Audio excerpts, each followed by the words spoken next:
Komika Arie Kriting menyoroti pernyataan calon presiden nomor urut 1, Anies Baswedan soal Ibu Kota Negara, IKN, Nusantara. Arie Kriting mengaku kurang setuju dengan Anies. Pasalnya kata dia, pemindahan ibu kota ini tidak sekadar upaya mencari solusi. Untuk hal ini saya kurang bersepakat sama Pak Anies.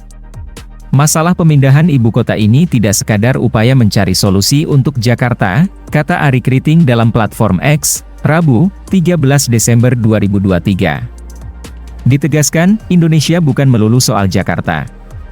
Olehnya itu, pemindahan ibu kota disebutnya sebagai upaya desentralisasi. Indonesia tidak melulu soal Jakarta. Pemindahan ibu kota bisa menjadi gesture dan titik mula upaya desentralisasi.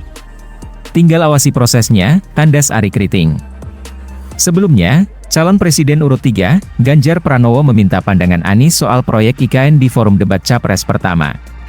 Dengan berbagai kondisi yang ada di Jakarta, traffic jam, orang bermigrasi, bagaimana polusi yang jadi, saya ingin dapat statement yang clear dari Mas Anies. Apa pendapat Mas Anies ketika kemudian Indonesia sentris ini ingin dibangun? Mimpi besar Indonesia ini bagaimana untuk memindahkan ibu kota dari Jakarta ke ibu kota Nusantara? Tanya Ganjar. Menjawab pertanyaan itu, Anies menyebut Jakarta masih ada masalah lingkungan hidup, lalin hingga kepadatan penduduk. Apabila ditinggalkan tidak akan membuatnya selesai. Justru harus dibereskan. Kalau ditinggalkan tidak akan buat selesai. Justru harus dibereskan. Kalau kami lihat kita bicara lalin kontribusi ASN hanya 4 hingga 7% jadi nggak kurangi kemacetan. Kedua lingkungan hidup, kalau yang pindah pemerintah bisnis keluarga di sini maka masih ada masalah, jawab Anies. Hal itu kata Anies bisa diselesaikan dengan transportasi umum hingga taman.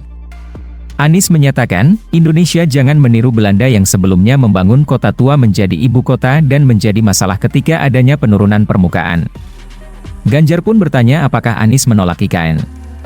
Anies lalu menjawab bahwa IKN merupakan produk hukum yang tanpa melalui proses dialog publik yang lengkap.